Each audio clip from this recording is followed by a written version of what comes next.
എല്ലാവർക്കും നമസ്കാരം.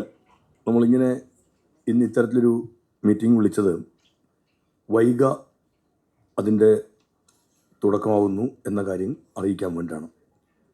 കേരളത്തിൻ്റെ കാർഷിക മേഖലയിലെ കാർഷികോൽപ്പന്നങ്ങളുടെ സംസ്കരണം, മൂല്യവർദ്ധനവ്, വിപണനം എന്നീ മേഖലകളുടെ സാധ്യതകൾ പ്രയോജനപ്പെടുത്തിക്കൊണ്ട് കർഷകർക്ക് മെച്ചപ്പെട്ട വരുമാനം ഉറപ്പാക്കുക, പൊതു സംരംഭകരെ കാർഷിക മേഖലയിലേക്ക് ആകർഷിക്കുക എന്നീ ലക്ഷ്യങ്ങളോടെയാണ് 2016 വൈഗ എന്ന പേരിൽ ഒരു പരിപാടി സംസ്ഥാന കൃഷി വകുപ്പ് സംഘടിപ്പിച്ചത്. 2016 മുതൽ സംഘടിപ്പിച്ചു വരുന്ന വൈഗയുടെ പുതിയ പതിപ്പ് ഫെബ്രുവരി മാസം 11 മുതൽ 16 വരെയുള്ള തീയതികളിലായി ആനയറയിൽ നടക്കുകയാണ്.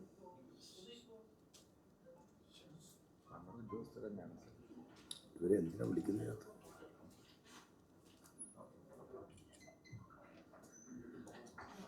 ഞാൻ വീണ്ടും പറയണ്ടല്ലോ. ഫെബ്രുവരി മാസം 11 മുതൽ 16 വരെ ആനയറയിൽ വൈഗയുടെ പുതിയ എഡിഷൻ നടക്കുന്നു എന്നുള്ളതാണ് നിങ്ങളുടെ മുമ്പാകെ അറിയിക്കാനുള്ളത്. വാല്യൂ അഡീഷനാണ് ഇതിനകത്ത് കാണുന്ന ഏറ്റവും പ്രധാനപ്പെട്ട കാര്യം. കാർഷിക മേഖലയിലെ ഉൽപ്പന്നങ്ങളിൽ നിന്ന് ആ ഉൽപ്പന്നങ്ങൾ മാത്രമായി അതേപടി വിൽപ്പന നടത്തിയാൽ ലഭിക്കുന്നതിനേക്കാൾ കൂടുതൽ വരുമാനം ആ ഉൽപ്പന്നങ്ങൾ മൂല്യവർദ്ധിത ഉൽപ്പന്നങ്ങളാകുമ്പോൾ ലഭിക്കും എന്നുള്ളതിൻ്റെ അടിസ്ഥാനത്തിൽ ഈ കാര്യങ്ങൾക്ക് ഗവൺമെൻറ് വലിയ പ്രാധാന്യം കൊടുക്കുന്നുണ്ട്. ഉൽപ്പാദനത്തിൻ്റെ കാര്യത്തിൽ കൊടുക്കുന്ന പ്രാധാന്യത്തോടൊപ്പം തന്നെ മൂല്യവർദ്ധിത ഉൽപ്പന്നങ്ങളാക്കുക എന്നതിലും അതിൻ്റെ വിപണനത്തിനും പ്രാധാന്യം കൊടുക്കുകയാണ്. നമ്മൾ സാധാരണ ചെയ്തുകൊണ്ടിരുന്നത് കൃഷിയുടെ കാര്യത്തിനകത്ത് വിത്തിടുന്നു, അല്ലെങ്കിൽ നടുന്നു, അത് പരിചരിക്കുന്നു, വിളവെടുക്കുന്നു, വിൽക്കുന്നു എന്നുള്ളതായിരുന്നു. ഇത് പ്രൈമറി അഗ്രികൾച്ചറാണ്. സെക്കൻഡറി അഗ്രികൾച്ചറിന് വലിയ പ്രാധാന്യം മുൻകാലങ്ങളിൽ കൊടുത്തിരുന്നില്ല. മൂല്യവർദ്ധിത ഉൽപ്പന്നങ്ങൾ, അതിൻ്റെ വിപണനം, മറ്റൊരിടത്തേക്ക് എത്തിക്കുക, ഇതെല്ലാം സെക്കൻഡറി അഗ്രികൾച്ചറിൻ്റെ ഭാഗമായി വരുന്ന കാര്യങ്ങളാണ്. ഈ സെക്കൻഡറി അഗ്രികൾച്ചറിനെ കൂടി നല്ല പ്രാധാന്യത്തോടു കൂടി കണക്കിലെടുത്തുകൊണ്ട് പരിപാടികളും പദ്ധതികളും ആവിഷ്കരിക്കണം എന്നുള്ളതിൻ്റെ ഭാഗമായിട്ടാണ് വൈഗ തുടങ്ങിയത്. Value addition for income generation in agriculture എന്നുള്ളതിൻ്റെ ഒരു ചുരുക്കപ്പേരാണ് വൈഗ എന്നുള്ളത്. വൈഗയുടെ 7ാമത്തെ പതിപ്പാണ് ഫെബ്രുവരി 11 മുതൽ 16 വരെ ആനയറയിലെ വേൾഡ് മാർക്കറ്റ് ഗ്രൗണ്ടിൽ സംഘടിപ്പിക്കുന്നത്. കർഷകർക്ക്, പൊതുജനങ്ങൾക്ക്, സംരംഭകർക്കുമെല്ലാം കാർഷിക മേഖലയിലെ അത്യാധുനിക സംവിധാനങ്ങൾ പരിചയപ്പെടുന്നതിന് ഉപകരിക്കുന്ന തരത്തിലാണ് ഇപ്രാവശ്യത്തെ വൈഗ ഞങ്ങൾ സംഘടിപ്പിച്ചിരിക്കുന്നത്. ഇതിനകത്ത് കാർഷിക പ്രദർശനം ഉണ്ടാവും. 250ഓളം സ്റ്റാളുകൾ ഇതിനായി പ്രത്യേകമായി ക്രമീകരിക്കും. വിവിധ വിഷയങ്ങളെ അടിസ്ഥാനപ്പെടുത്തിയുള്ള സെമിനാറുകൾ ഇതിൻ്റെ ഭാഗമാണ്. കർഷക പാർലമെൻറ്റ്, സാംസ്കാരിക പരിപാടികളെല്ലാം ഇതിൻ്റെ ഭാഗമായിട്ടാണ് സംഘടിപ്പിച്ചിട്ടുണ്ട്. ഫെബ്രുവരി മാസം 11 തീയതി വൈകിട്ട് 4:30 കേരളത്തിൻ്റെ ആദരണീയനായ മുഖ്യമന്ത്രി ശ്രീ പിണറായി വിജയൻ വൈഗ 2026 ഉദ്ഘാടനം ചെയ്യും. കൃഷി വകുപ്പ് മന്ത്രി അധ്യക്ഷത വഹിക്കും. കാർഷിക വഴിയിലെ പെൺചുവടുകൾ എന്നൊരു പുസ്തകം അന്നേ ദിവസം പ്രകാശനം ചെയ്യുന്നുണ്ട്. ഞങ്ങളൊരു 100 മികച്ച വനിതാ കർഷകരുടെ കാര്യങ്ങൾ അവതരിപ്പിക്കാൻ വേണ്ടിയാണ് ആലോചിച്ചത്. ഇപ്പോൾ അത് നോക്കുമ്പോഴേക്കും നമുക്ക് മുമ്പിൽ 1000-ലധികം ഏറ്റവും പ്രമുഖമായ രീതിയിൽ കാർഷിക മേഖലയിൽ ഇടപെടുന്ന വനിതകളുടെ വിവരങ്ങൾ ഞങ്ങൾ ലഭിച്ചു. അതുകൊണ്ട് ആ പുസ്തകം ഇറങ്ങാൻ അല്പം താമസിച്ചുവെങ്കിലും ഏറ്റവും പ്രധാനപ്പെട്ട ഒന്നാണ് കാർഷിക വഴിയിലെ പെൺചുവടുകൾ എന്നുള്ളത്. സക്സസ് സ്റ്റോറീസാണ് ഇതിൻ്റെ അവരുടെ എല്ലാം അനുഭവത്തിൻ്റെ കാർഷിക പ്രവർത്തന ഭാഗമായുള്ളതാണ് ഇതിനകത്ത് ഉൾക്കൊള്ളിച്ചിരിക്കുന്നത്. ഈ യോഗത്തിൽ ധനകാര്യ വകുപ്പ് മന്ത്രി, ബഹുമാനായ ധനകാര്യ വകുപ്പ് മന്ത്രി ശ്രീ KN ബാലഗോപാൽ, പൊതുവിദ്യാഭ്യാസ തൊഴിൽ വകുപ്പ് മന്ത്രി ശ്രീ V ശിവൻകുട്ടി, ഭക്ഷ്യ സിവിൽ സപ്ലൈസ് വകുപ്പ് മന്ത്രി ശ്രീ GR അനിൽ, വനം വന്യജീവി വകുപ്പ് മന്ത്രി ശ്രീ AK ശശീന്ദ്രൻ, നിയമസഭയുടെ ഡെപ്യൂട്ടി സ്പീക്കർ ശ്രീ ചിറ്റയം ഗോപകുമാർ, തിരുവനന്തപുരം കോർപ്പറേഷൻ്റെ മേയർ ശ്രീ VV രാജേഷ്, MP-മാർ, MLA-മാർ തുടങ്ങിയവരെല്ലാം ഈ പരിപാടിയിൽ പങ്കെടുക്കും. നേരത്തെ പറഞ്ഞതുപോലെ 11 മുതൽ 16 വരെ ഒരു കാർഷിക പ്രദർശനം അവിടെ ഉണ്ടാവും. മൂല്യവർദ്ധിത ഉൽപ്പന്നങ്ങൾ കേന്ദ്രീകരിച്ചാണ് 250ഓളം സ്റ്റാളുകൾ വൈഗയുടെ ഭാഗമായി ഒരുക്കിയിരിക്കുന്നത്. ഈ പ്രദർശന നഗരി സന്ദർശിക്കുന്നതിന് 11 മുതൽ 16 വരെ എല്ലാ സൗകര്യങ്ങളും ഒരുക്കിയിട്ടുണ്ട്. കൃഷിക്കൂട്ടങ്ങൾ, കാർഷികോൽപാദന സംഘടനകൾ, സഹകരണ സ്ഥാപനങ്ങൾ, പൊതുമേഖലാ സ്ഥാപനങ്ങൾ, സർക്കാരേതര സ്ഥാപനങ്ങൾ, അർദ്ധ സർക്കാർ സ്ഥാപനങ്ങൾ, മറ്റ് സംരംഭകർ തുടങ്ങിയവരുടെ കാർഷിക നേട്ടങ്ങളെല്ലാം പ്രതിപാദിക്കുന്ന കാർഷിക പ്രദർശനമെല്ലാം ഇതിൻ്റെ ഭാഗമായി ഉൾപ്പെടുത്തിയിട്ടുണ്ട്. തമിഴ്നാട്, മഹാരാഷ്ട്ര, ഗുജറാത്ത്, കർണാടക, സിക്കിം തുടങ്ങിയ സംസ്ഥാനങ്ങളുടെ സ്റ്റാളുകൾ ഉണ്ടാവും എന്ന് ഇതിനോടകം തന്നെ ഉറപ്പ് ലഭിച്ചിട്ടുണ്ട്. കാർഷിക സർവകലാശാല, നബാർഡ്, കേന്ദ്ര ഗവേഷണ കേന്ദ്രങ്ങൾ, കേരളത്തിൽ തന്നെ നിരവധി കേന്ദ്ര ഗവേഷണ സ്ഥാപനങ്ങൾ കൃഷിയുമായി ബന്ധപ്പെട്ടവ പ്രവർത്തിക്കുന്നുണ്ട്. അവരുടെയൊക്കെയും പ്രദർശനങ്ങൾ, സ്റ്റാളുകൾ ഇതിനകത്ത് ഉൾപ്പെടുന്നുണ്ട്. വിവിധ വിഭവങ്ങൾ ഉൾക്കൊള്ളിച്ചുകൊണ്ട് ഒരു ഭക്ഷണശാലയും ഇതിനോടകം ചേർത്ത് തന്നെ അവിടെ സജ്ജമാക്കിയിട്ടുണ്ട്. അതും നമുക്ക് നാടിൻ്റെ പലയിടങ്ങളിൽ നിന്നുള്ള വ്യത്യസ്തങ്ങളായ രുചികൾ മനസ്സിലാക്കുന്നതിന് അത് വേണ്ടിയുള്ള ഒന്നാണ് ആ ഭക്ഷണശാല അത്തരത്തിൽ ക്രമീകരിച്ചിരിക്കുന്നത്. കാർഷിക സെമിനാറുകൾ 2 വ്യത്യസ്ത വേദികളിലായി നൂതന വിഷയങ്ങളെ ആസ്പദമാക്കിയുള്ള സെമിനാറുകളും ചർച്ചകളുമാണ് നടക്കുന്നത്. പാക്കേജിങ്, ഗുണനിലവാര നിയന്ത്രണം, ഫാർമർ പ്രൊഡ്യൂസർ ഓർഗനൈസേഷനുകൾ, അത് ഉൽപ്പാദന സഖ്യങ്ങൾ, ജൈവകൃഷി, പ്രകൃതി കൃഷി എന്നിവ ഇതെല്ലാം ഉൾപ്പെടുത്തിക്കൊണ്ടാണ് സെമിനാറുകൾ സംഘടിപ്പിക്കുന്നത്. ഫെബ്രുവരി 13 ചെറുധാന്യങ്ങൾ, കിഴങ്ങുവർഗ്ഗങ്ങൾ, കാർഷിക കയറ്റുമതി സാധ്യതകൾ എന്നിവയെ അടിസ്ഥാനമാക്കിയും അതോടൊപ്പം തന്നെ ഇന്ന് കേരളം അല്ലെങ്കിൽ ലോകവും തന്നെയും നീങ്ങിക്കൊണ്ടിരിക്കുന്ന സ്മാർട്ട് ഫാമിംഗ് എന്നിലേക്ക് കേരളം എത്തുന്നതിൻ്റെ കാര്യങ്ങളും ചർച്ച ചെയ്യുന്ന സെമിനാറുകൾ ഉണ്ടാവും. കൃത്രിമ ബുദ്ധിയും ഇൻ്റർനെറ്റ് ഓഫ് തിങ്സുമെല്ലാം കാർഷിക മേഖലയിൽ എങ്ങനെ പ്രയോജനപ്പെടുത്താൻ കഴിയും എന്നുള്ളതിനെക്കുറിച്ചുള്ള ഗൗരവതരമായ ചർച്ചകളും സെമിനാറുകളും ഇതിൻ്റെ ഭാഗമായിട്ട് ഉണ്ടാവും. കൂൺ അടിസ്ഥാനപ്പെടുത്തിയുള്ള കൃഷി, അതിൻ്റെ മൂല്യവർദ്ധനങ്ങൾ, പഴം, പച്ചക്കറി, അതിൻ്റെ പ്രോസസ്സിങ്, കാർഷിക രംഗത്തെ വനിതാ പ്രാതിനിധ്യം, കൃഷിയുടെ ആരോഗ്യം, പോഷണം, ഇവയെല്ലാം പുതിയ ഉൽപ്പന്നങ്ങൾ ഇതെല്ലാം നമ്മുടെ പ്രത്യേക സെഷനുകളായി ഈ വൈഗയുടെ ഭാഗമായി, സെമിനാറുകളുടെ ഭാഗമായി ഉണ്ടാവും. കഴിഞ്ഞ വൈഗയിൽ ഞങ്ങൾ നോക്കുകയും ഒരു പരീക്ഷണ അടിസ്ഥാനത്തിൽ ഞങ്ങൾ സംഘടിപ്പിച്ച ഒന്നായിരുന്നു ഡീറ്റെയിൽഡ് പ്രോജക്റ്റ് റിപ്പോർട്ട് ക്ലിനിക്ക് എന്ന് പറയുന്ന DPR ക്ലിനിക്ക്. ഒരു സംരംഭകനാവാൻ അല്ലെങ്കിൽ സംരംഭകരാവാൻ ആഗ്രഹിക്കുന്നവരുടെ മുമ്പിലുള്ള ഏറ്റവും പ്രധാനപ്പെട്ട കാര്യം തങ്ങളുടെ ആശയങ്ങൾക്കനുസരിച്ച് ഒരു പ്രോജക്റ്റ് തയ്യാറാക്കുക എന്നുള്ളതാണ്. തങ്ങളുടെ ആശയം യാഥാർത്ഥ്യമാകുമ്പോൾ അത് പ്രയോജനകരമാകുമോ, ലാഭകരമാകുമോ എന്ന സംശയവും ചിലരെല്ലാം ഭരിക്കാറുണ്ട്. ഈ 2 പ്രശ്നങ്ങൾക്കും പരിഹാരം കാണുക എന്നുള്ളത് ഒരു ഉത്തരവാദിത്വം കൃഷി വകുപ്പ് ഏറ്റെടുക്കണം എന്ന ആലോചന അടിസ്ഥാനത്തിലാണ് സംരംഭകരാവാൻ ആഗ്രഹിക്കുന്നവർക്കായി ഒരു DPR ക്ലിനിക്ക് നടത്താൻ ഞങ്ങൾ തീരുമാനിച്ചത്. സംസ്ഥാന കൃഷി വകുപ്പ് ആദ്യമായിട്ടായിരുന്നു സംരംഭകർക്ക് വേണ്ടി അത്തരമൊരു ക്ലിനിക്ക് സംഘടിപ്പിച്ചത്. അത് വലിയ വിജയകരമായിരുന്നു.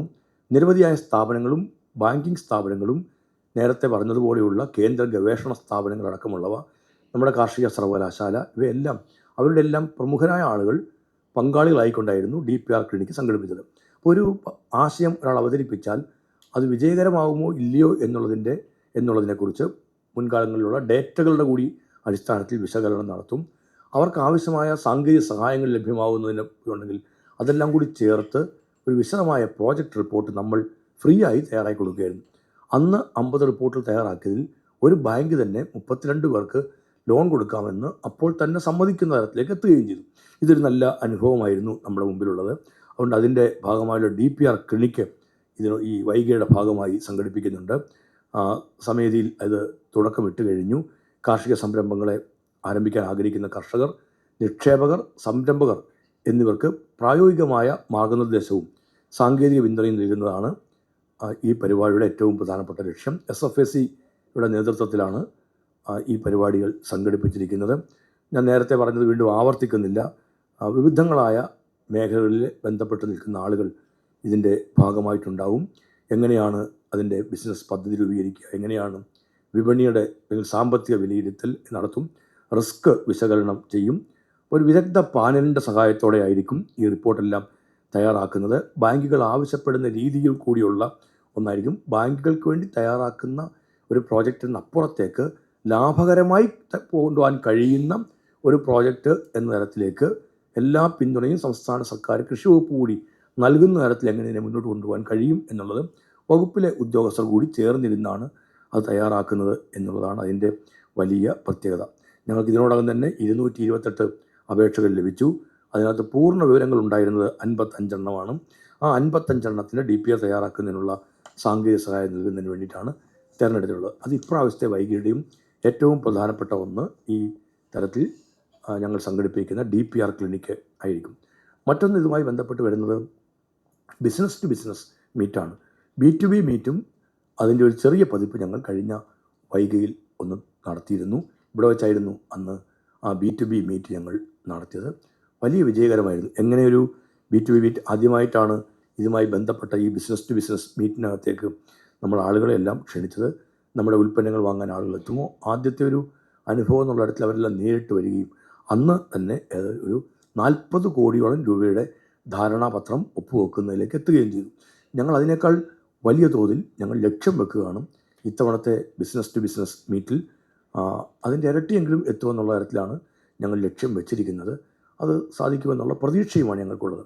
അപ്പോൾ കേരളത്തിലെ കർഷകരെയും കാർഷിക സംരംഭകരെയും വിപണിയുമായി നേരിട്ട് ബന്ധിപ്പിക്കേണ്ടത് ഒരു അനിവാര്യമാണ്. അപ്പം ഞാൻ നേരത്തെ പറഞ്ഞതുപോലെ ഉൽപ്പാദനത്തിൻ്റെ കാര്യത്തിൽ മാത്രം ഇടപെടുക എന്നതിനപ്പുറത്തേക്ക് ഉൽപ്പന്നങ്ങൾ, മൂല്യവർദ്ധിത ഉൽപ്പന്നങ്ങൾ വ്യാപകമായി ഉണ്ടാക്കുന്ന എത്തുന്ന സംരംഭകർ, ആ സംരംഭകരെ പ്രോത്സാഹിപ്പിക്കൽ, ഇങ്ങനെയെല്ലാം ഉണ്ടാക്കുന്ന ഉൽപ്പന്നങ്ങൾ അതിന് വിപണി കണ്ടെത്തുക.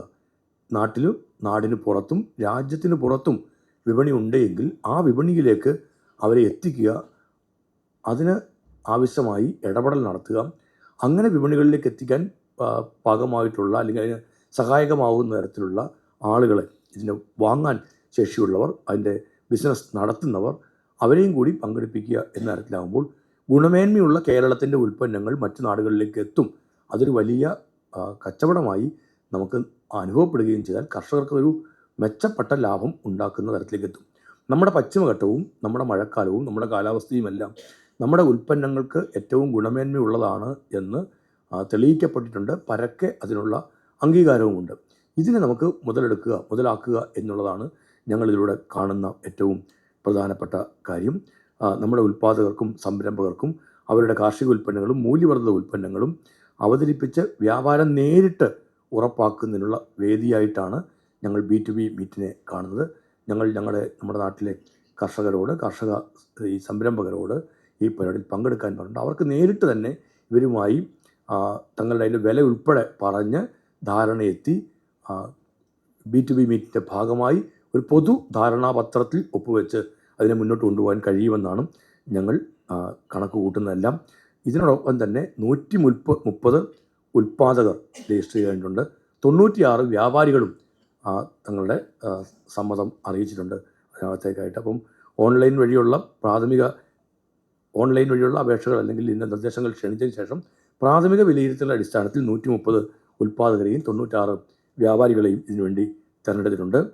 ഇതിൽ കർഷകരുണ്ട്, FPOകളുടെ പ്രതിനിധികളുണ്ട്, കർഷക കൂട്ടായ്മകളുണ്ട്, കർഷക സംരംഭകരുണ്ട്, ഇവരെല്ലാം ഉൾപ്പെടുന്നുണ്ട്. അതുകൊണ്ട് ഏറ്റവും പ്രധാനപ്പെട്ട ഒന്നായിരിക്കും ഇത്തവണ ഈ B2B മീറ്റ് എന്ന് പറഞ്ഞു കഴിഞ്ഞാൽ.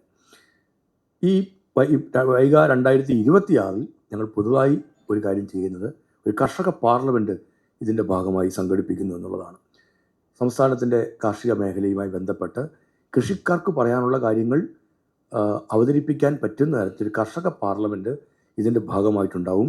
കേരളത്തിലെ 140 നിയമസഭാ നിയോജക മണ്ഡലങ്ങളിൽ നിന്നും ഓരോ കർഷക പ്രതിനിധികളെ ഉൾപ്പെടുത്തിക്കൊണ്ടാണ് ഈ കർഷക പാർലമെൻറ്റ് സംഘടിപ്പിക്കുന്നത്.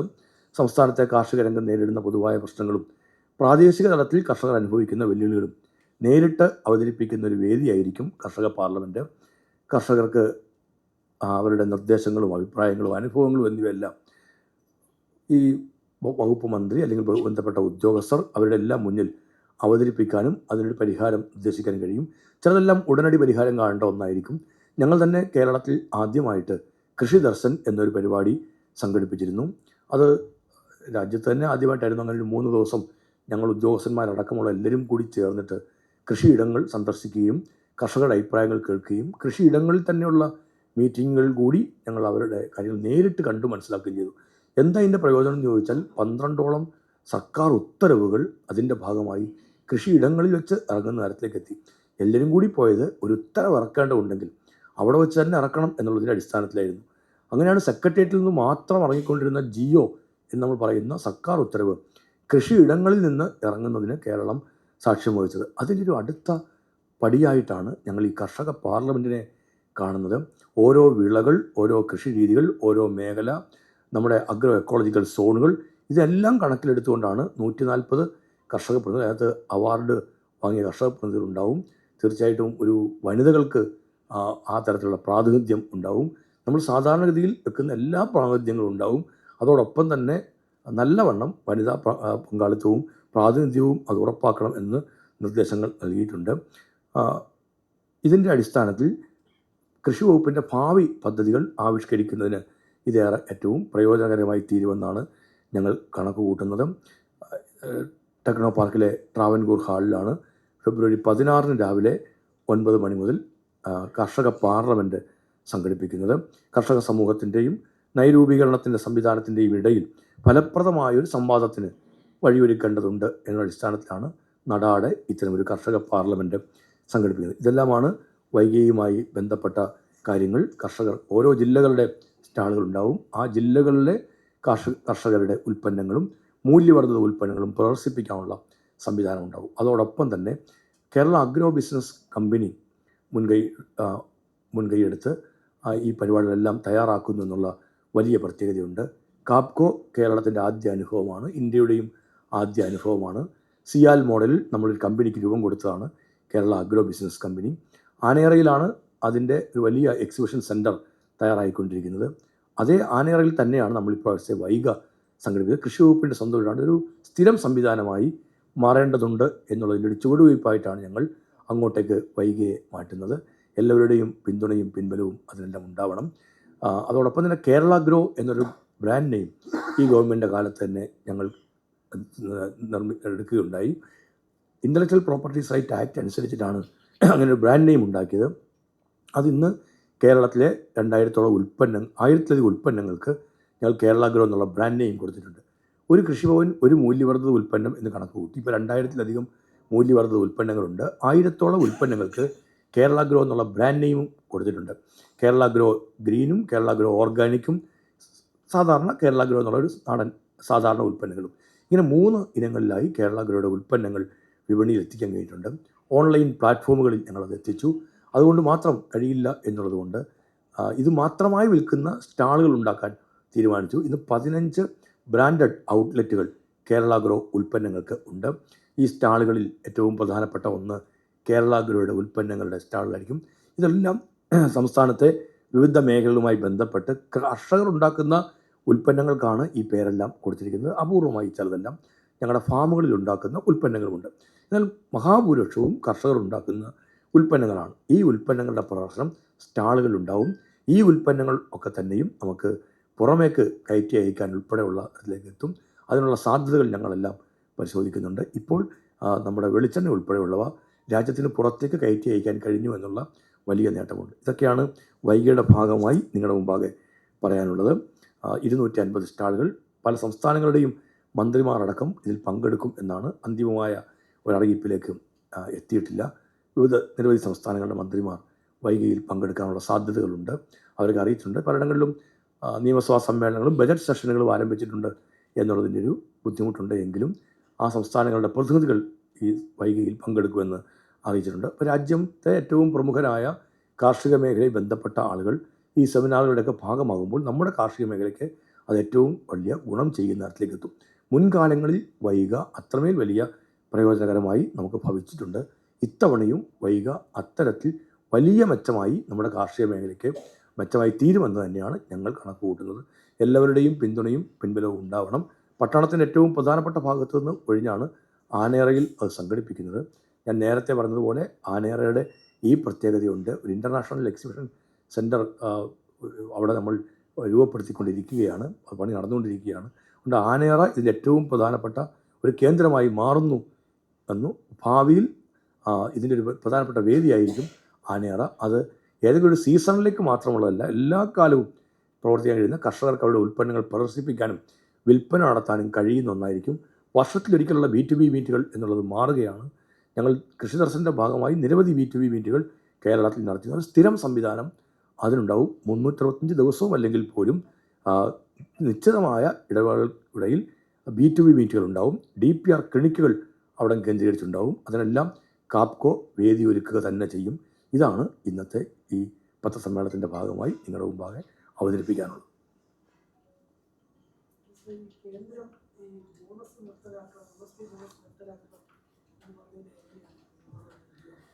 കേരളം അതിനെ തള്ളിക്കളയുന്നുവെന്ന് പറഞ്ഞിട്ടുണ്ട്. ഒരു കാരണവശാലും നമുക്ക് അംഗീകരിക്കാൻ കഴിയുന്ന കാര്യമല്ല.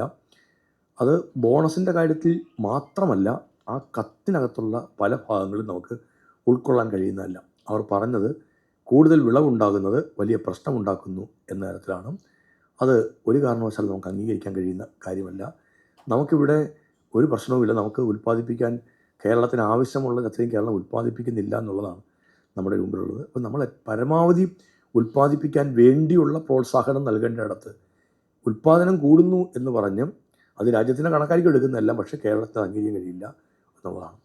രണ്ടാമത്തെ കാര്യം, ജലചൂഷണത്തിനിടയാവുന്നു, പരിസ്ഥിതിക്ക് നാശം സംഭവിക്കുന്നു, ജൈവവൈവിധ്യം തകരുന്നു എന്നെല്ലാം പറയുന്നതും അങ്ങേയറ്റം അബദ്ധജടിലമായ കാര്യമാണ്.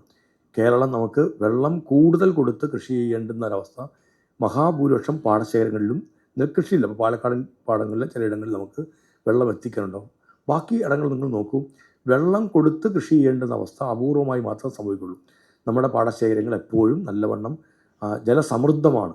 അത് സ്വാഭാവികമായി തന്നെ അങ്ങനെ ജലസമൃദ്ധമാണ് എന്നുള്ളതിൻ്റെ ഒരു വലിയ പ്രത്യേകത ഭൂഗർഭജലത്തിലേക്ക് വലിയൊരു മുതൽക്കൂട്ടായി അത് മാറുന്നുണ്ട് എന്നുള്ളതാണ്. അപ്പോൾ ജലസംഭരണത്തിൻ്റെ ഏറ്റവും പ്രധാനപ്പെട്ട ഇടങ്ങളാണ്. വെള്ളത്തിൻ്റെ ബാങ്ക് എന്നാണ് നമ്മുടെ നെൽവയലുകളെ വിശേഷിപ്പിക്കുന്നത്. ഒരേക്കർ വയൽ ഏതാണ്ട് 2 മുതൽ 6 ലക്ഷം ലിറ്റർ വരെ വെള്ളം സംഭരിക്കുന്നുണ്ട് എന്നാണ് ശാസ്ത്രീയമായി കണക്കാക്കിയത്. ഈ കണക്കുകളും ഈ ശാസ്ത്രീയതയും മനസ്സിലാക്കാതെയാണ് ഇത് നെൽകൃഷി ചെയ്ത് കഴിഞ്ഞാൽ ഉടനെ വലിയ പ്രയാസം ഉണ്ടാകുന്നു എന്ന് അറിയിച്ചിരിക്കുന്നത്. മറ്റൊരു പഠനം നമ്മുടെ മുമ്പിലുള്ളത്, നെൽകൃഷി ചെയ്യാതെ തരിശിട്ടിരിക്കുന്ന പാടങ്ങളെക്കാൾ നെൽകൃഷി ചെയ്യുന്നിടത്ത് വെള്ളം കൂടുതൽ സംഭരിക്കപ്പെടുന്നുണ്ട് എന്നുള്ളതാണ്. അതൊക്കെ സയൻറ്റിഫിക്കലി കണ്ടെത്തിയിട്ടുള്ള കാര്യങ്ങളാണ്, രാഷ്ട്രീയമായി കണ്ടെത്തിയിട്ടുള്ള കാര്യങ്ങളൊന്നുമല്ല. ആ ഘടകങ്ങൾ കൂടി നോക്കുമ്പോൾ നമ്മുടെ നെൽകൃഷി ഉള്ളിടത്ത് നമ്മൾ വീണ്ടും ജലസംഭരണമാണ് നടക്കുന്നത് എന്ന് മനസ്സിലാക്കാൻ കഴിയും. അപ്പോൾ ഇവിടെ ഏറ്റവും വലിയ പ്രത്യേകത ഇങ്ങനെയെല്ലാം ഉള്ളപ്പോൾ ആ നെൽകൃഷിയും കുഴപ്പമാകുന്നു എന്ന് പറയുന്നത് ശരിയല്ല. നമ്മുടെ കാലാവസ്ഥയെയും നമ്മുടെ ഭൂപ്രകൃതിക്കും അടിസ്ഥാനത്തിൽ അതിനെല്ലാം നിയന്ത്രിക്കുന്നതിൽ വലിയ പങ്ക് നമ്മുടെ വയലുകൾ വഹിക്കുന്നുണ്ട്. അപ്പോൾ അത് ഒഴിവാകുന്ന തരത്തിലേക്കാണ് ഈ നിർദ്ദേശങ്ങൾക്കകത്തുന്നത്.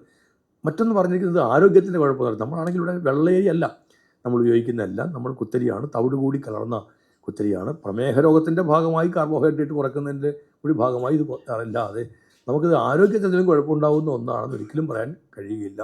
തവിട് ചേർന്ന അരി ആരോഗ്യത്തിനേറെ ഗുണകരമാണ് എന്നും നമുക്ക് തെളിയിക്കപ്പെട്ടിട്ടുള്ള കാര്യമാണ്. അപ്പോൾ ഇങ്ങനെല്ലാം ഉള്ള ഒരവസരത്തിൽ ഇതിനെയും കൂടി ചേർത്ത് വെച്ചിട്ടാണ് നിങ്ങൾ അധികമായി പണം നൽകുന്നത് അവസാനിപ്പിക്കണം എന്ന തരത്തിലേക്ക് എത്തുന്നത് ഒരു തരത്തിലും നമുക്ക് അംഗീകരിക്കാൻ കഴിയുന്ന കാര്യമല്ല. കേരളത്തിൻ്റെ നെൽകൃഷിയെ പ്രോത്സാഹിപ്പിക്കാൻ എന്തെല്ലാം ചെയ്യാൻ കഴിയുമോ അതെല്ലാം ചെയ്യേണ്ടത് അനിവാര്യമാണ്. ഇത്തരം കത്തുകൾ തയ്യാറാക്കുകയും അത് നൽകുകയും ചെയ്യുന്നത് ഒരിക്കലും അംഗീകരിക്കാൻ കഴിയുന്ന കാര്യമല്ല. കൃഷി എന്നതൊരു സംസ്ഥാന വിഷയമാണ്. ആ സംസ്ഥാന വിഷയത്തിനകത്ത് ഇത്തരം കടന്നുകയറ്റം ഒരിക്കലും അംഗീകരിക്കാൻ കഴിയുകയില്ല. ഇതിനൊക്കെ ചില രാഷ്ട്രീയ മാനങ്ങൾ കൂടി ഉണ്ടാവുമെന്ന് കരുതുന്നു. ഇപ്പോൾ ഉള്ള ചില തീരുമാനങ്ങളുടെയും മറ്റും ഭാഗമായിട്ട് അതിനെല്ലാം ശക്തമായി നമ്മൾ നേരിടേണ്ടത് അനിവാര്യമാണ്. നമ്മുടെ കർഷകർക്കെല്ലാം പിന്തുണയും പിൻബലവും കൊടുക്കണം. കേന്ദ്ര ഗവൺമെൻറ് തന്നെ നിയോഗിക്കുന്ന ഇതിൻ്റെ കമ്മിറ്റികൾ തന്നെ തെളിയിച്ചിരിക്കുന്നത് അല്ലെങ്കിൽ പറഞ്ഞിരിക്കുന്നത് ഇപ്പോൾ നമ്മൾ നിശ്ചയിച്ചിരിക്കുന്ന പണം പോലും മതിയാവില്ല എന്നാണ്. അതുകൊണ്ട് ഞങ്ങൾ പറയുന്ന CSEP കണക്കൊക്കെ വെച്ച് നോക്കുമ്പോൾ അതിന് 32 രൂപയ്ക്ക് മുകളിലേക്ക് എത്തുന്നതാണ് ആരും തന്നെ പറയുന്നതല്ല. അപ്പോൾ നമുക്ക് അത്രയും കൊടുക്കാൻ പാങ്ങില്ലാത്തതിൻ്റെ പേരിലാണ് 6 രൂപ 31 പൈസ അധികമായി നമ്മൾ നൽകിക്കൊണ്ട് 30 രൂപയിലേക്ക് എത്തി നിൽക്കുന്നത്. കേന്ദ്രം ഒരു 40 രൂപ നെല്ലിന് നൽകേണ്ടത് അനിവാര്യമാണ്. അത് നൽകുന്നില്ല എന്നത് മാത്രമല്ല, ഇപ്പം ഇത് ഒഴിവാക്കണം എന്ന് പറയുന്നത് കൃഷി നടക്കാൻ വേണ്ടിയല്ല, കൃഷി മുടക്കാൻ വേണ്ടിയുള്ള ഒരു നീക്കമായിട്ടാണ് ഞങ്ങൾ കാണുന്നത്.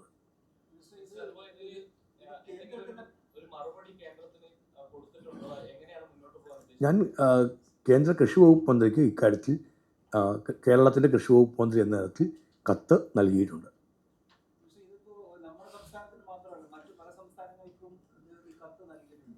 മറ്റ് സംസ്ഥാനങ്ങളിലെ മന്ത്രിമാരോട് ഇക്കാര്യത്തിൽ ഇടപെടണം എന്നാവശ്യപ്പെട്ടുകൊണ്ട് അവരുടെ മുമ്പാകെ ഈ വിഷയം അവതരിപ്പിക്കാനാണ് ഞങ്ങളിപ്പോൾ ആലോചിച്ചിരിക്കുന്നത്. സാധ്യതകൾ നോക്കണം. അല്ല, ഇത് അവർ പറഞ്ഞിരിക്കുന്നത് നിങ്ങൾ ചെയ്തിരിക്കണം എന്ന്, അല്ലാതെ നമ്മുടെ വിഷയമല്ലേ. നമുക്കൊരു നിയമപരമായി അതിനകത്ത് പോകേണ്ട ഒരു കാര്യമായിട്ടുള്ളതായിട്ട് ഇപ്പോൾ തോന്നുന്നില്ല. കാരണം സംസ്ഥാന വിഷയമാണ് കൃഷി എന്നുള്ളത്. അവർ നമ്മളോട് ഇങ്ങോട്ട് പറഞ്ഞിരിക്കുന്നു നിങ്ങളിത് പരിശോധിക്കണം, ഇത് കട്ട് ചെയ്യണം. നമുക്കത് ചെയ്യാണ്ടിരിക്കാം. അത് ചെയ്തേ മതിയാവൂ എന്നുള്ള പറയുമോ, അതിൻ്റെ ഭാഗമായി വേറെ എന്തെങ്കിലും ഒരു നടപടികളിലേക്ക് നീങ്ങുകയോ ചെയ്യുമ്പോൾ മാത്രം ആലോചിക്കേണ്ട കാര്യങ്ങളാണതല്ല. ഇപ്പോൾ നമ്മുടെ മുമ്പിൽ അവരൊരു നിർദ്ദേശം വെച്ചിരിക്കുന്നു, കട്ട് ചെയ്യണമെന്ന് ആവശ്യപ്പെട്ടിരിക്കുന്നു. നമുക്കത് ഒക്കുകയില്ല എന്നുള്ള ഇടത്തിൽ കൃഷി വകുപ്പിൻ്റെ മന്ത്രി എന്നുള്ള ഇടത്തിൽ ഞാൻ തന്നെ കേന്ദ്ര കൃഷി വകുപ്പ് മന്ത്രിയെ വിവരം അറിയിച്ചിട്ടുണ്ട്. മറ്റ് സംസ്ഥാനങ്ങൾക്ക് ഇത് നൽകിയിട്ടുണ്ടെന്നുള്ളത് മനസ്സിലാക്കി അതിൻ്റെ അടിസ്ഥാനത്തിൽ അവരോടുമായി ആശയവിനിമയം നടത്തുന്നതായിരിക്കും. യോജിച്ച ഒരു പ്ലാറ്റ്ഫോം അത്തരത്തിൽ ഉണ്ടായി ഈ നീക്കങ്ങൾ നടത്തുന്നതിനുള്ള ശ്രമവും കേരളം നോക്കുന്നതായിരിക്കും. എന്തായാലും കേരളം കർഷകർക്ക് നൽകുന്ന ഒരാനുകൂല്യവും കുറയ്ക്കാൻ തീരുമാനിച്ചിട്ടില്ല, വർദ്ധിപ്പിക്കേണ്ടത് അനിവാര്യമാണ്. സംസ്ഥാനത്തിൻ്റെ ഒരു സാമ്പത്തിക സ്ഥിതി കൊണ്ടാണ് കൂടുതലായ വർധനവ് ഉണ്ടാവാതെ ഇരിക്കുന്നത്. നൽകുന്ന ഒരാനുകൂല്യത്തിൽ നിന്നും കേരളം പുറകോട്ട് പോവുകയില്ല.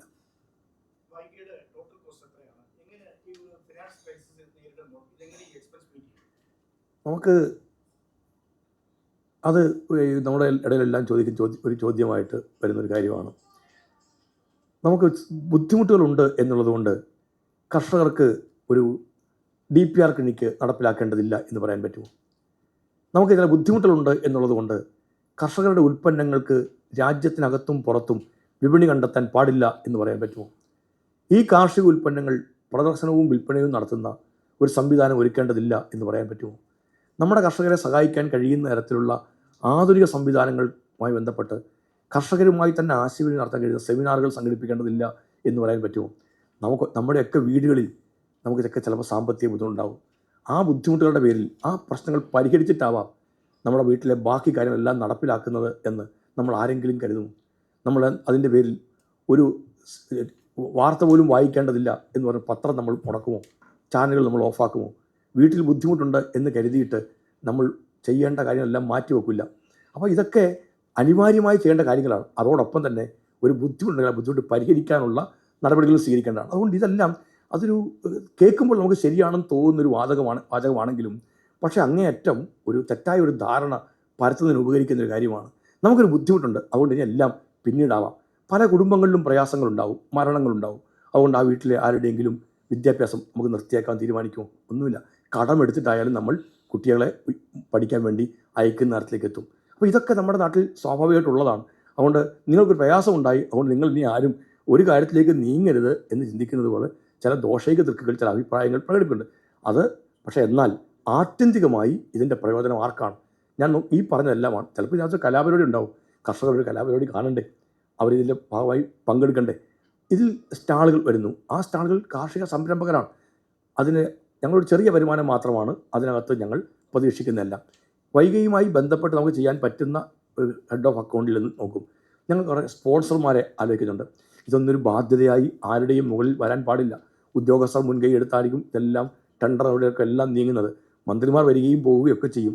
ബാധ്യതയ്ക്ക് വേണ്ടിയിട്ടെല്ലാം നിൽക്കുന്നത് സംവിധാനത്തിൻ്റെ ഭാഗമായിട്ടിരിക്കും. അപ്പോൾ ഞങ്ങൾ ഏറ്റവും കൂടുതൽ കാണുന്നത് നബാർഡ് പോലുള്ള സ്ഥാപനങ്ങൾ, നമ്മുടെ മറ്റ് പൊതുമേഖലാ ബാങ്കുകൾ, ഞങ്ങളെ സഹായിക്കാൻ പറ്റുന്ന മറ്റ് സ്ഥാപനങ്ങൾ, അവരിൽ നിന്നൊക്കെ ഞങ്ങൾ സ്പോൺസർഷിപ്പിലൂടെ പരമാവധി തുക കണ്ടെത്തിക്കൊണ്ട് സംസ്ഥാന ഖജനാവിൽ നിന്നും മറ്റു കാര്യങ്ങൾ ഇതിനുവേണ്ടി നീക്കി വെച്ചിട്ടുള്ള ഉൾപ്പെടെയുള്ള കാര്യങ്ങൾക്കകത്ത് പരമാവധി കുറവ് വരുത്തിക്കൊണ്ട് ചെയ്യാൻ പറ്റുമെന്ന് നോക്കും. അപ്പോൾ ഞങ്ങൾ സ്റ്റാളുകൾക്ക് ഒരു നിശ്ചിത എമൗണ്ട് വെച്ചു.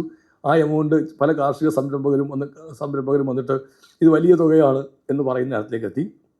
അപ്പോൾ ഞങ്ങൾക്കത് തുക കുറയ്ക്കേണ്ടതായി വരും. നോക്കൂ, ഞങ്ങൾക്ക് കേവലം കച്ചവടം മാത്രമായിരുന്നെങ്കിൽ ഞങ്ങൾ നേരത്തെ നിശ്ചയിച്ച എമൗണ്ടിൽ മാത്രം ഈ സ്റ്റാൾ ഞങ്ങൾ അങ്ങനെയേ വിൽക്കുന്നുള്ളൂ, വിൽപ്പനയാണ് എന്ന് പറഞ്ഞ് ഞങ്ങൾക്ക് ഒഴിവാക്കാമായിരുന്നു. ഞങ്ങൾ ചെയ്തത് ആ ഒരു അഭിപ്രായം കൂടി കേട്ട്. കാരണം അവർക്ക് വന്നിട്ട് കച്ചവടം നടത്തി ഇതിനകത്ത് ലാഭം ഉണ്ടാവാനാണ്, അല്ലാതെ ഇവിടെ കൊണ്ട് പ്രദർശിപ്പിക്കാൻ വേണ്ടി മാത്രമല്ല വരുന്നത്. അപ്പോൾ അതിൻ്റെ ഭാഗമായി ഒരു ബിസിനസ് അവർക്ക് നടക്കണം. ഒരു വലിയ തുക അവർ മുടക്കി ഇവിടെ വന്നു ചെയ്തു, ബിസിനസ്സും അങ്ങനെ നടന്നില്ല, ഞങ്ങൾക്ക് നഷ്ടമായി തീർന്നു തരത്തിൽ ഒരു കർഷകൻ ഇവിടുന്ന് ബുദ്ധിമുട്ടോടു കൂടി പോകാനിടവരരുത്. അപ്പോൾ ഞങ്ങൾ അങ്ങനെ അതിനെ ക്രമീകരിച്ചിരിക്കുകയാണ്. സ്പോൺസർഷിപ്പിൻ്റെ കൂടി കണക്കിലെടുക്കുമ്പോഴാണ് നമുക്ക് അതിൻ്റെ ഒരു പൂർണ്ണമായ ഇതിലേക്ക് എത്താൻ കഴിയുള്ളൂ. ഞങ്ങളൊരു 2 കോടിക്ക് അടുപ്പിച്ചെങ്കിലും ഉണ്ടാകുമെന്ന് കണക്കുകൂട്ടലാണ് ഇപ്പോൾ ഉള്ളത്.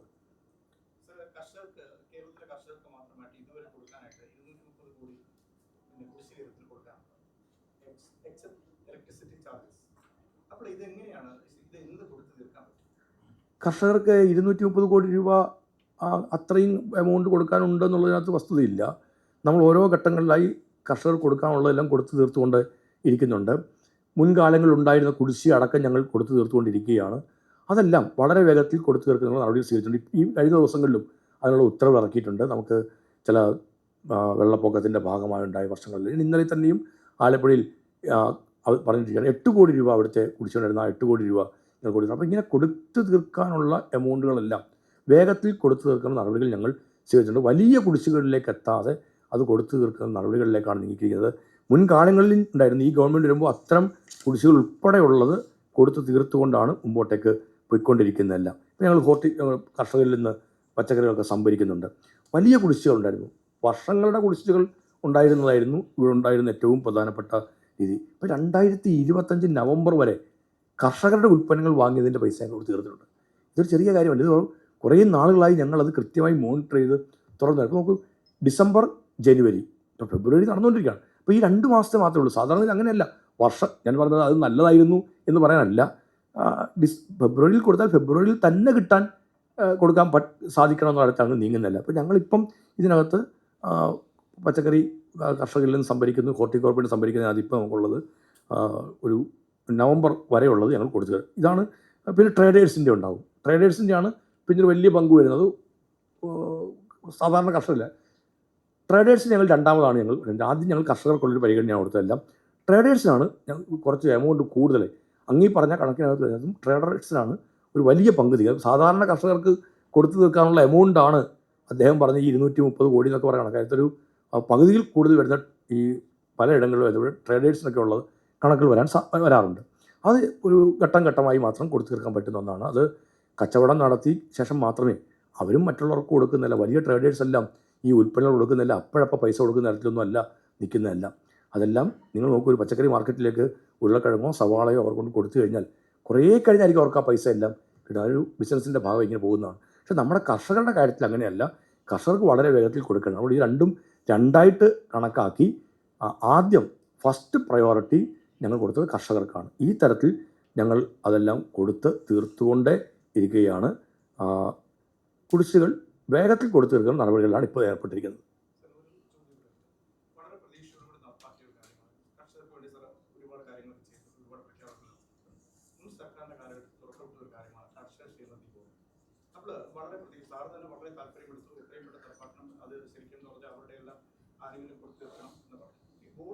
ബോർഡിന്റെ കാലാവധി 2 മാസമുള്ള അവസാനം CPM തമ്മിലുള്ള ഒരു കോൾഡ് വാറാണ് ഇതിലെന്നാണ് പറയപ്പെടുന്നതിനെ കുറിച്ച് വ്യക്തമായിട്ട് അറിയില്ല. പക്ഷേ ഇത് എന്തുകൊണ്ടാണ് ഈ ബോർഡ് ഇങ്ങനെ പോകുന്നത്? ഒരു കർഷകർക്ക് പോലും ഒരു ആനുകൂല്യം കൊടുക്കാനായിട്ട് പറ്റും. ഇത് പ്രസക്തമാണോ? ഇത് ശരിക്കും പറഞ്ഞാൽ പ്രായോഗികമായിട്ടുള്ള കാര്യം. കർഷക ക്ഷേമനിധി എന്നുള്ളത് തീർത്തും പ്രായോഗികമായിട്ടുള്ള ഒരു കാര്യം തന്നെയാണ്. ആ ക്ഷേമനിധി ഫലപ്രദമായി മുമ്പോട്ട് പോകണം എന്ന് തന്നെയാണ് കൃഷി വകുപ്പിൻ്റെ അഭിപ്രായം. ചില തടസ്സങ്ങളെല്ലാം ഉണ്ടായിരുന്നു. ആ തടസ്സങ്ങൾ പരിഹരിച്ച് മുന്നോട്ട് പോകുന്നതിൻ്റെ ഭാഗമായുള്ള ഇടപെടലുകൾ നടത്തിയിട്ടുണ്ട്.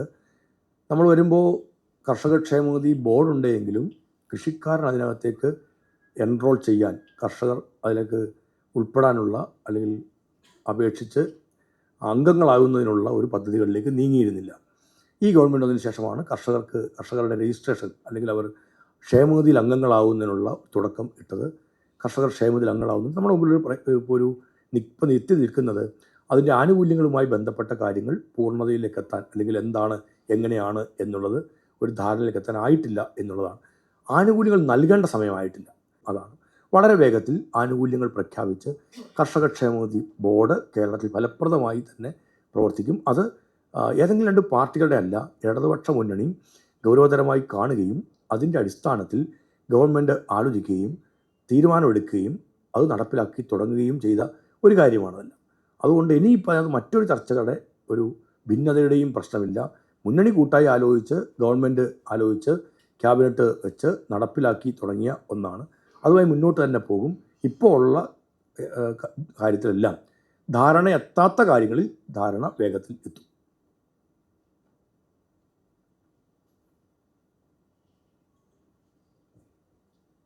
ഇനിയൊന്നുമില്ലെങ്കിൽ എന്തോ വൈകി ഉണ്ട്, എല്ലാ പ്രാവശ്യവും അങ്ങനെയാണ്. 50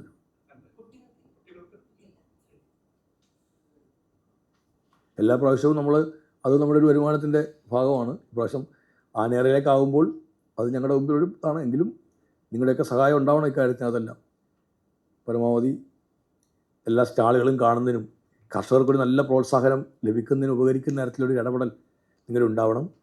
എങ്കിൽ മാത്രമേ മാധ്യമങ്ങളിലൂടെയാണ് ഏറ്റവും കൂടുതൽ പിന്തുണ കിട്ടുമ്പോഴാണ് വൈകയിൽ ആ പങ്കാളിത്തം വകുപ്പിന് ഇത്രയും ആൾ കൂടി എന്ന് പറയാനല്ല, അത്രയും ആൾ വരുമ്പോൾ അവിടുത്തെ ഈ സ്റ്റാളെല്ലാം കൃഷിയുമായി ബന്ധപ്പെട്ട് വരുന്ന ആണ് മഹാഭൂരിപക്ഷം സ്റ്റാളുകൾ നിൽക്കുന്നതല്ല.